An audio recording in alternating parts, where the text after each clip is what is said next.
Pembagian negeri Kanaan. Kemenangan di Bait Horon dengan segera diikuti oleh penaklukan negeri Kanaan sebelah selatan. Maka demikianlah dialakan Yosua akan segala negeri itu daripada tempat gunung-gunung dan tanah sebelah selatan dan padang luas. Maka segala raja dan segala negerinya itu pun dialakan Yosua pada sekaligus, karena Tuhan Allah Israel adalah berperang karena Israel. Maka kembalilah Yosua dan segala orang Israel pun sertanya ke tempat tentara yang di Gilgal. Suku-suku bangsa Palestina Utara merasa gentar oleh sukses yang diperoleh bala tentara Israel. Sekarang mereka bersekutu melawan mereka. Sebagai pemimpin persekutuan ini adalah Yabin Raja Hazor, satu daerah di sebelah barat Danau Merom. Maka keluarlah mereka itu dengan segala bala tentaranya pun sertanya. Bala tentara ini jauh lebih besar daripada yang pernah dihadapi Israel di negeri Kanaan. Amat banyak rakyat, seperti pasir yang di tepi laut banyaknya. Dan lagi amat banyak kuda dan rata. Maka berhimpunlah segala raja itu, lalu datanglah mereka itu bersama-sama. Didirikannya lah kemahnya pada tepi Tasik Merom, hendak berperang dengan Israel. Kembali satu pekabaran yang memberikan semangat telah datang kepada Yosua. Janganlah engkau takut akan mereka itu, karena esok harilah waktu begini aku menyerahkan mereka itu sekalian kepada Bani Israel. Di dekat Danau Merom, ia mendatangi perkemahan sekutu itu dan sama sekali menghancurkan bala tentara mereka. Maka diserahkan Tuhan akan mereka itu ke tangan orang Israel yang mengalahkan dan mengusir mereka dengan tiada ditinggalkannya seorang jua pun yang berlepas dirinya. Kereta dan kuda yang telah menjadi kesombongan dan kebanggaan bangsa Kanaan tidak boleh diambil dan digunakan oleh Israel. Atas perintah Allah, kereta perang itu pun dibakarlah dan dikeratnya urat kaki segala kuda, dan dengan demikian telah dinyatakan bahwa semuanya itu tidak pantas dipakai dalam peperangan. Bangsa Israel tidak boleh berharap kepada kereta ataupun kuda, melainkan dalam nama Tuhan Allah mereka. Satu demi satu kota-kota itu direbut, dan Hazor, benteng kekuatan sekutu itu, dibakar. Peperangan berlangsung terus beberapa tahun lamanya, tetapi akhirnya Yosua telah menjadi pemimpin dalam negeri Kanaan. Maka berhentilah negeri itu daripada perang. Tetapi sekalipun kuasa bangsa Kanaan telah dihancurkan, mereka belum direbut seluruhnya. Di sebelah barat, bangsa Filistin masih menguasai satu padang yang subur di sepanjang pantai. Sementara di sebelah utara mereka terdapat daerah bangsa Sidon. Libanon juga masih dimiliki oleh bangsa ini, dan di sebelah selatan ke arah Mesir, tanah itu masih dikuasai oleh musuh-musuh Israel.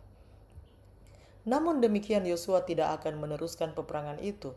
Ada satu pekerjaan lain yang harus dilakukan oleh pemimpin besar ini sebelum ia meninggalkan jabatan sebagai pemimpin Israel. Seluruh negeri itu, baik bahagian-bahagian yang sudah ditaklukkan ataupun yang belum direbut, harus dibagi-bagi di antara suku-suku bangsa itu, dan adalah tugas masing-masing suku merebut tanah waris bagi mereka sendiri. Jikalau bangsa itu terbukti setia kepada Allah, maka ia akan mengusir musuh-musuh mereka dari hadapan mereka, dan ia telah berjanji akan memberikan kepada mereka pusaka yang lebih besar lagi jikalau mereka setia kepada perjanjiannya. Kepada Yosua dan Eliezer, imam besar itu, dan kepala-kepala suku bangsa, tugas untuk membagi-bagi negeri itu telah dipercayakan, dan tempat kedudukan masing-masing suku ditentukan melalui undi.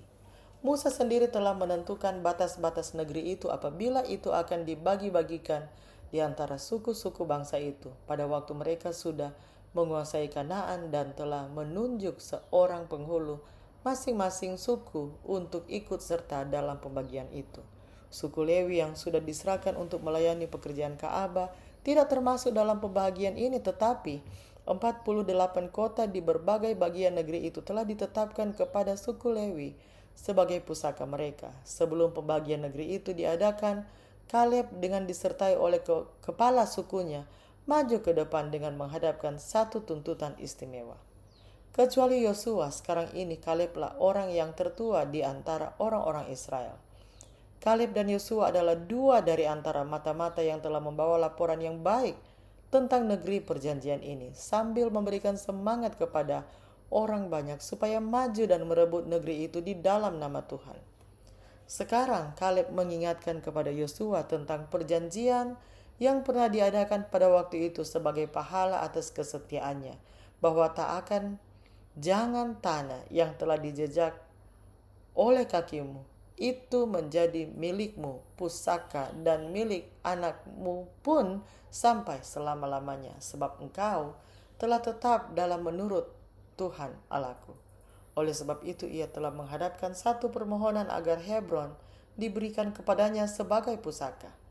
Di tempat inilah untuk bertahun-tahun lamanya Ibrahim, Ishak dan Yakub telah bermukim, dan di tempat ini di Goa Makpela mereka telah dikuburkan. Hebron adalah tempat tinggal bangsa Enak yang amat menggemparkan para mata-mata, dan melalui mereka telah menghancurkan semangat segenap Israel. Hal ini di atas segala sesuatu yang lainnya adalah tempat yang Kaleb dengan berharap kepada kekuatan Tuhan telah dipilihnya sebagai pusakanya. Sesungguhnya Tuhan telah menghidupi aku, katanya. Setuju dengan firman-Nya. Sekarang sudah 45 tahun lalu daripada masa Tuhan berfirman begitu kepada Musa. Maka sekarang sungguh pun umurku telah 85 tahun. Maka pada hari ini juga kuatku lagi sama seperti kuatku pada hari aku disuruhkan Musa. Seperti kuatku pada masa itu, demikian pun kuatku sekarang ini. Baik dalam perang, baik dalam aku keluar masuk. Maka sebab itu, berikanlah kiranya kepadaku pegunungan akan halnya Tuhan telah berfirman pada hari itu, seperti engkau pun telah dengar pada hari itu. Maka kendatilah orang Enak di sana dan beberapa negeri yang berkota benteng. Jikalau saja ada Tuhan sertaku, maka aku kelak menghalaukan mereka itu dari dalam tempatnya, setuju dengan firman Tuhan. Permohonan ini dikuatkan oleh pemimpin-pemimpin suku Yehuda. Kaleb sendiri sebagai seorang yang telah ditetapkan dari suku ini untuk ikut serta dalam membagikan negeri itu. Ia telah memilih untuk mengikut sertakan orang-orang ini bersama dengan dia dalam menghadapkan tuntutannya, agar jangan kelihatan seolah-olah ia telah menggunakan wewenangnya demi keuntungan diri sendiri. Tuntutannya itu dengan segera dikabulkan. Tugas menaklukkan benteng raksasa ini tidak dapat dipercayakan kepada orang lain yang lebih tepat selain kepadanya.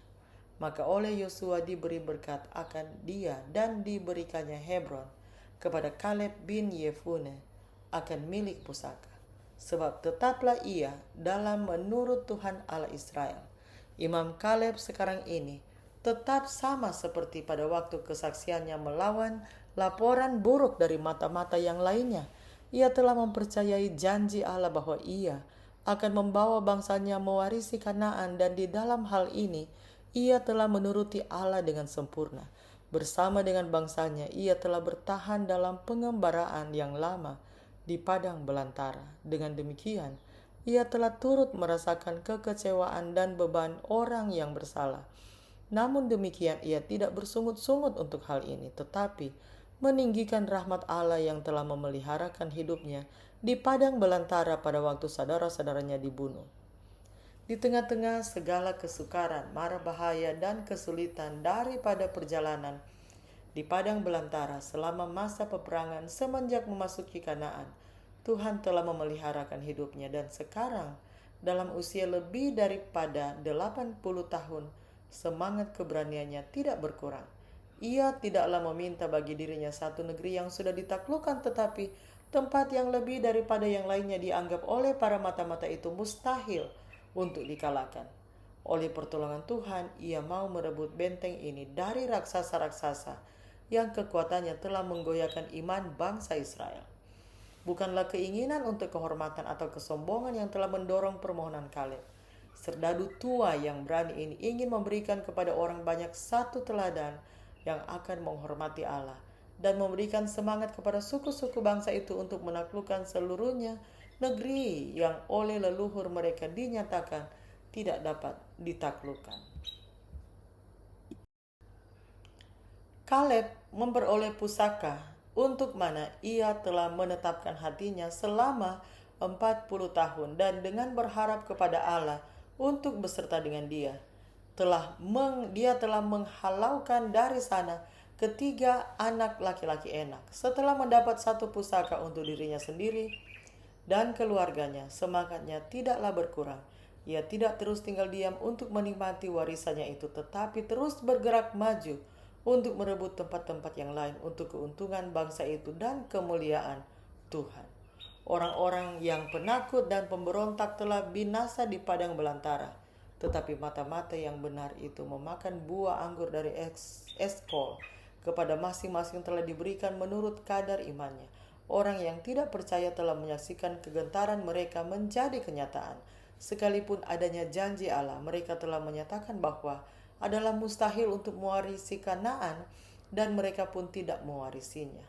Tetapi mereka yang berharap kepada Tuhan, yang tidak melihat kepada kesulitan-kesulitan yang akan dihadapi, lebih daripada kekuatan dari penolong mereka yang maha kuasa, telah memasuki negeri yang baik itu. Melalui iman, di mana orang-orang yang pantas pada zaman dulu itu sudah menewaskan beberapa kerajaan, melepaskan diri dari mata pedang, dan daripada lemah sudah menjadi kuat dan makin gagah dalam peperangan, dan mengundurkan segala bala tentara musuh sehingga lari. Maka inilah kemenangan yang mengalahkan dunia, yaitu iman kita. Ibrani 11 ayat 33 dan 34, 1 Yohanes 5 ayat 4. Satu tuntutan yang lain yang berkaitan dengan pembagian negeri itu menunjukkan satu roh yang jauh berbeda daripada roh Kaleb. Hal itu dikemukakan oleh Bani Yusuf, suku bangsa Efraim, dengan sebagian dari Manasye, dengan pertimbangan bahwa jumlah mereka yang jauh lebih besar. Suku-suku bangsa ini menuntut 2 bagian dari tanah itu. Tanah yang telah ditetapkan bagi mereka adalah tanah yang paling subur di tempat itu, termasuk padang Sharon yang subur. Tetapi banyak dari antara kota-kota besarnya yang ada di lembah itu masih dikuasai oleh bangsa Kanaan. Dan suku-suku bangsa itu merasa enggan berusaha serta menghadapi bahaya dalam merebut tanah warisan mereka. Dan mereka menghendaki bahagian tambahan daripada daerah yang sudah ditaklukkan. Suku bangsa Efraim adalah salah satu suku yang terbesar di antara bangsa Israel, dan pula suku bangsa ke dalam mana Yosua sendiri termasuk di dalamnya. Dan anggota-anggotanya dengan sendirinya menganggap diri mereka berhak untuk mendapat pertimbangan yang khusus. Mengapa maka Tuhan memberikan kami hanya satu bagian, kata mereka, sedang kami ini suatu bangsa yang banyak bilangannya. Tetapi pemimpin yang teguh itu tidak mau menyeleweng dari keadilan. Jawabnya adalah, jikalau sungguh kamu suatu bangsa yang banyak bilangannya, baiklah kamu pergi ke hutan, menerangkan dia akan tempat bagimu pada tanah orang Ferisi dan Refai, jikalau kiranya pegunungan Efraim terlalu sempit bagimu. Jawab mereka menunjukkan alasan yang sebenarnya daripada persungutan mereka.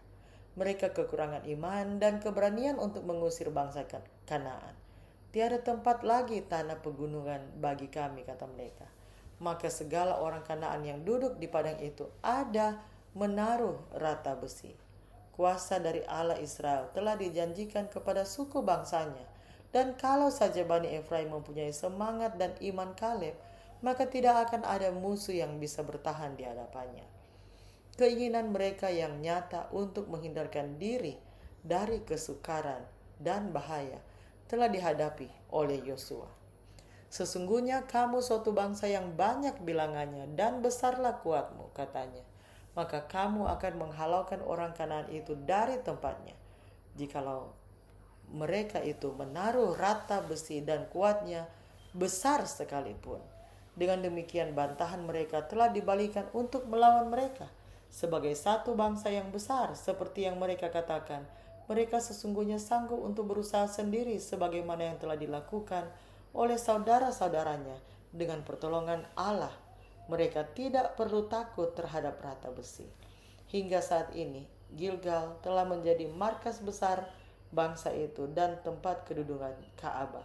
Tetapi sekarang Ka'bah itu harus dipindahkan ke tempat yang telah dipilih sebagai tempatnya yang tetap.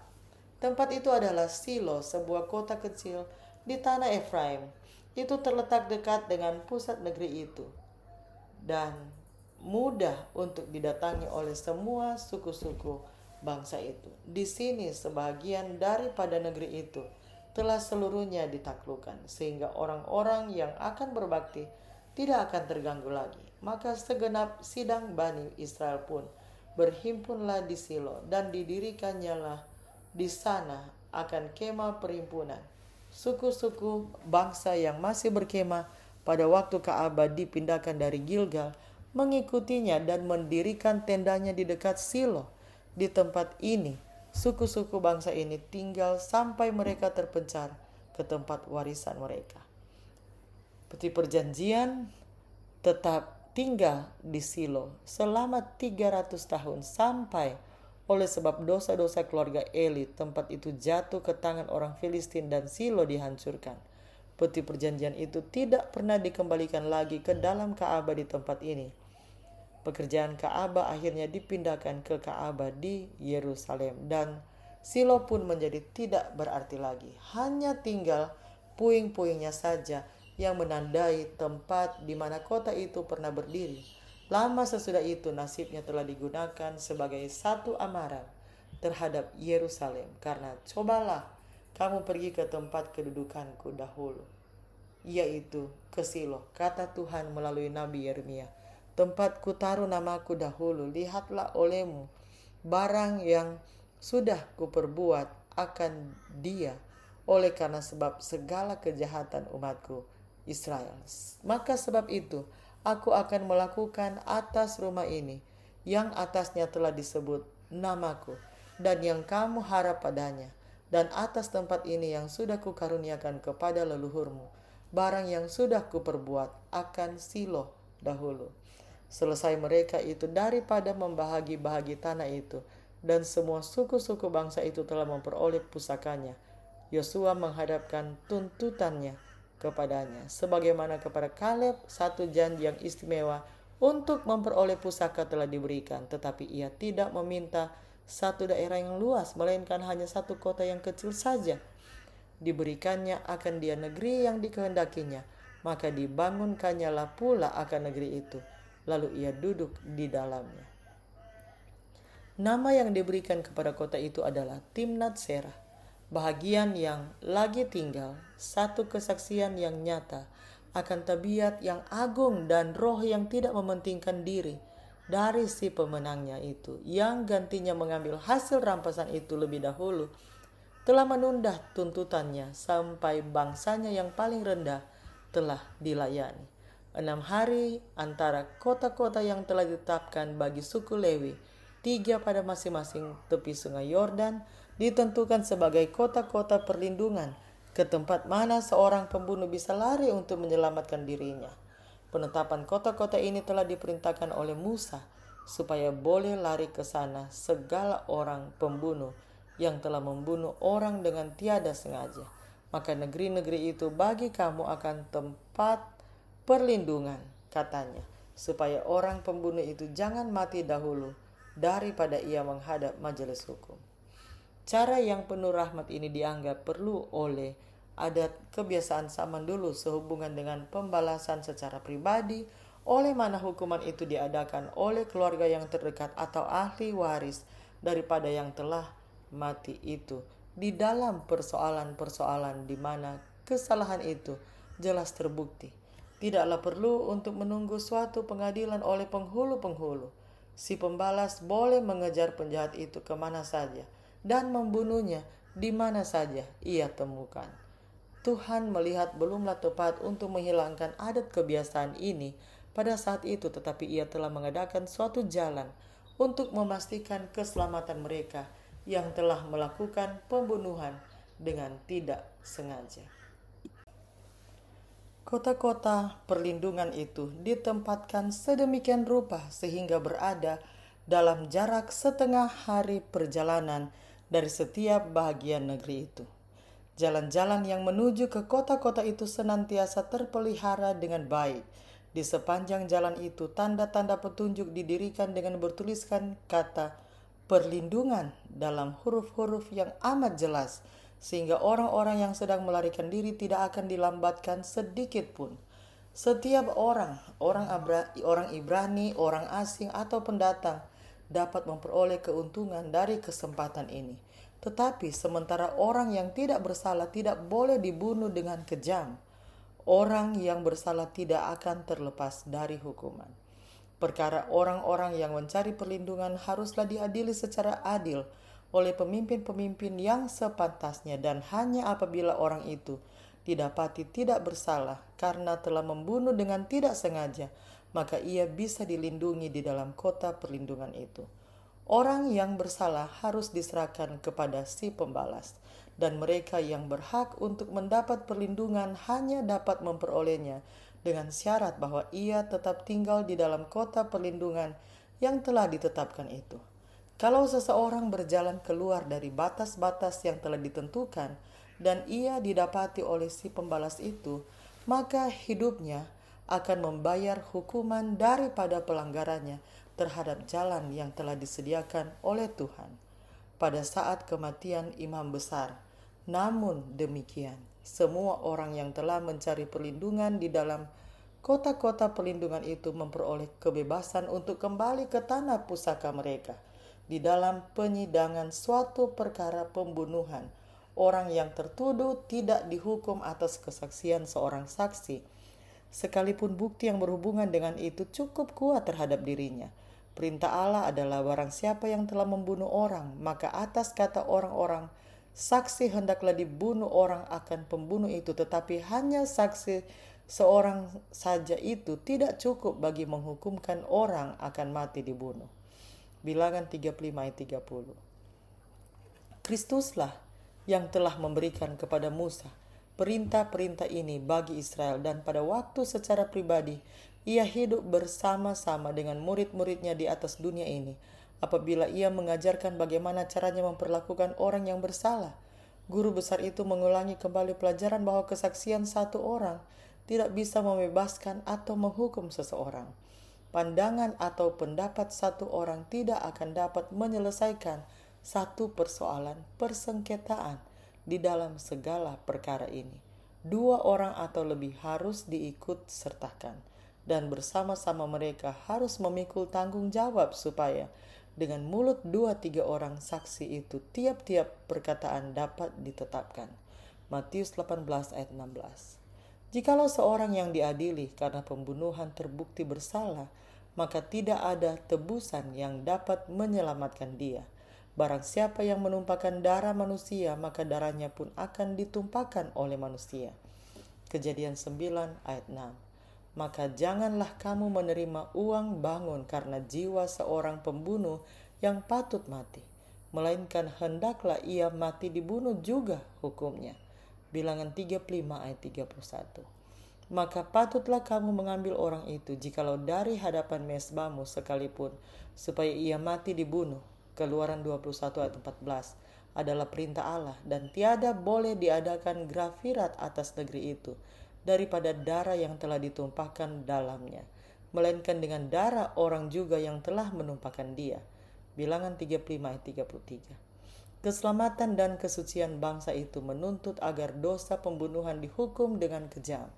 Hidup manusia yang hanya Allah dapat memberikannya harus dijaga dengan penuh rasa kesucian. Kota-kota perlindungan yang telah ditetapkan bagi umat Allah pada zaman dulu adalah satu lambang daripada perlindungan yang disediakan di dalam Kristus. Juru selamat yang penuh rahmat yang sama yang telah menetapkan kota-kota perlindungan yang sementara itu oleh menumpahkan darahnya sendiri telah menyediakan bagi pelanggar-pelanggar hukum Allah satu tempat berlindung yang pasti, ke kota mana mereka bisa melarikan diri untuk menyelamatkan diri dari kematian yang kedua. Tidak ada kuasa yang dapat merebut dari tangannya jiwa-jiwa yang telah pergi kepadanya untuk memperoleh keampunan. Maka sebab itu sekarang tiadalah lagi hukuman ke atas orang yang di dalam Kristus Yesus. Siapakah yang menjatuhkan hukum? Kristus Yesus itulah yang sudah mati, bahkan yang dihidupkan pula, dan yang ada di sebelah kanan Allah, dan yang memohonkan karena kita, supaya kita akan beroleh hati yang kuat, yaitu kita ini yang mencari perlindungan hendak mencapai pengharapan yang terletak di hadapan kita. Ia yang melarikan diri ke kota perlindungan itu tidak boleh berlambatan. Keluarga dan pekerjaan harus ditinggalkan di belakang.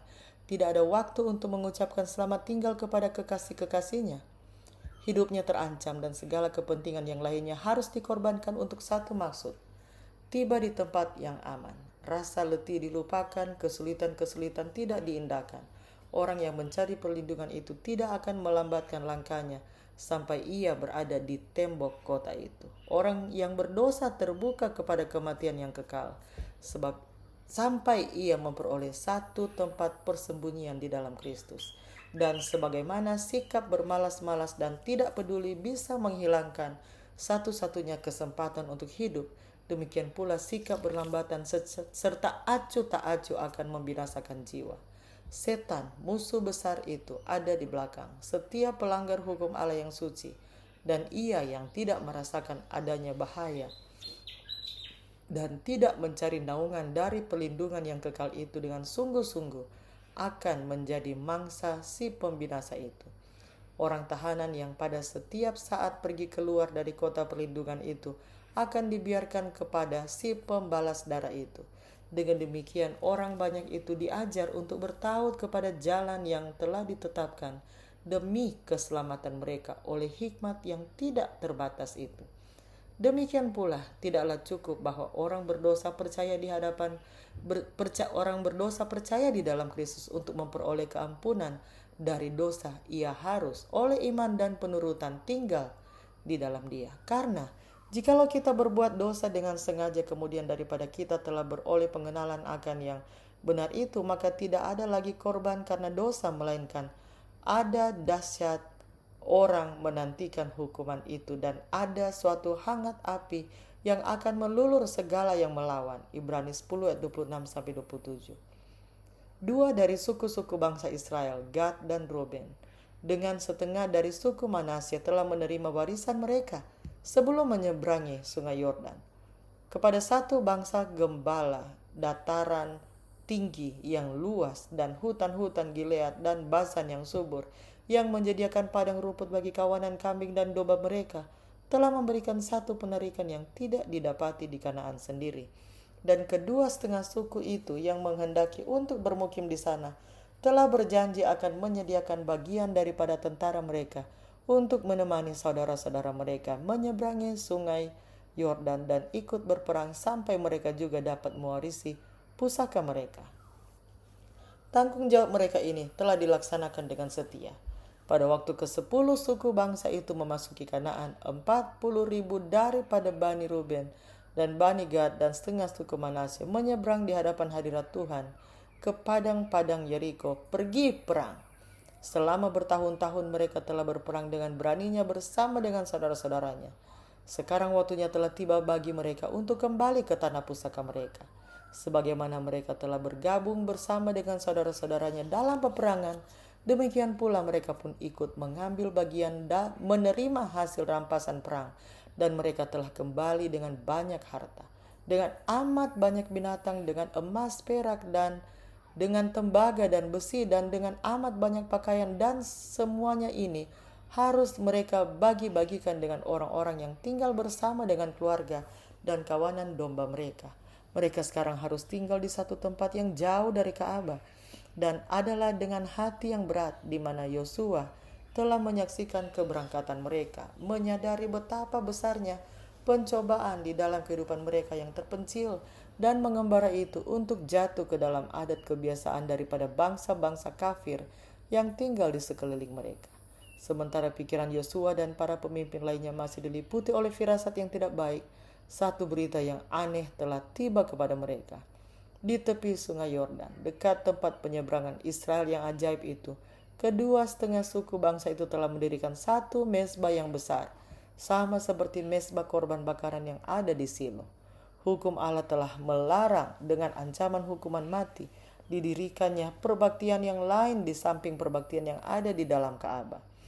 Jikalau itulah tujuan mezbah ini, itu akan, jikalau dibiarkan tinggal, menuntun orang banyak menyimpang dari iman yang benar. Para wakil orang banyak itu berkumpul di Silo, dan di dalam luapan amarah dan kegusaran mereka telah bermaksud untuk segera berperang dengan orang-orang yang telah melanggar itu. Namun demikian, melalui pengaruh mereka yang lebih berhati-hati, telah diambil keputusan untuk pertama-tama mengirimkan utusan untuk memperoleh keterangan dari kedua setengah suku bangsa itu atas tindakan mereka itu. 10 penghulu-penghulu, satu dari masing-masing suku, telah dipilih. Sebagai pimpinan mereka adalah Pinehas, yang terkenal oleh keberaniannya dalam peristiwa di Peor. Kedua setengah suku bangsa itu telah bersalah dalam mengadakan, tanpa memberikan keterangan, satu tindakan yang terbuka kepada rasa curiga yang besar itu. Para utusan itu, dengan menyangka bahwa saudara-saudara mereka itu bersalah, telah menghadapi mereka dengan satu templakan yang keras. Mereka menuduh saudara-saudaranya itu telah memberontak kepada Tuhan dan menyuruh mereka mengingat kembali akan hukuman yang telah dijatuhkan ke atas Israel karena telah menggabungkan diri dengan Baal Peor. Atas nama segenap bangsa Israel, Pinehas mengatakan kepada Bani Gad dan Ruben bahwa jikalau mereka enggan tinggal di tanah itu tanpa satu mezbah untuk korban, maka mereka dipersilakan mengambil bagian di dalam pusaka serta kesempatan-kesempatan bersama dengan saudara-saudara mereka di seberang sungai. Sebagai jawabnya, para tertuduh itu menerangkan bahwa mezbah mereka itu bukanlah dimaksudkan untuk korban, melainkan hanya sekedar sebagai satu saksi bahwa sekalipun mereka dipisahkan oleh sungai itu, mereka mempunyai iman yang sama seperti saudara-saudaranya di Kanaan. Mereka merasa takut bahwa pada masa mendatang, anak-anak mereka akan dipisahkan dari Ka'bah sebagai orang-orang yang tidak mempunyai bahagian bersama Israel. Kemudian mezbah ini yang didirikan sesuai dengan pola daripada mezbah Tuhan di Silo akan menjadi satu saksi bahwa pembangunannya adalah juga orang-orang yang berbakti kepada Allah yang hidup. Dengan kesukaan yang besar, para utusan itu menerima keterangan ini, dan dengan segera mereka membawa kembali berita kepada mereka yang telah mengutus mereka. Segala pemikiran untuk mengadakan peperangan telah dibuangkan dan orang banyak itu bergabung bersama-sama dalam kegembiraan dan menaikkan puji-pujian kepada Allah. Bani Gad dan Ruben sekarang telah mengukirkan di atas mezbah mereka satu tulisan yang menjelaskan maksud daripada didirikannya mezbah itu, dan mereka berkata, "Iya, inilah satu kesaksian di antara kita bahwa sesungguhnya Tuhan itu Allah."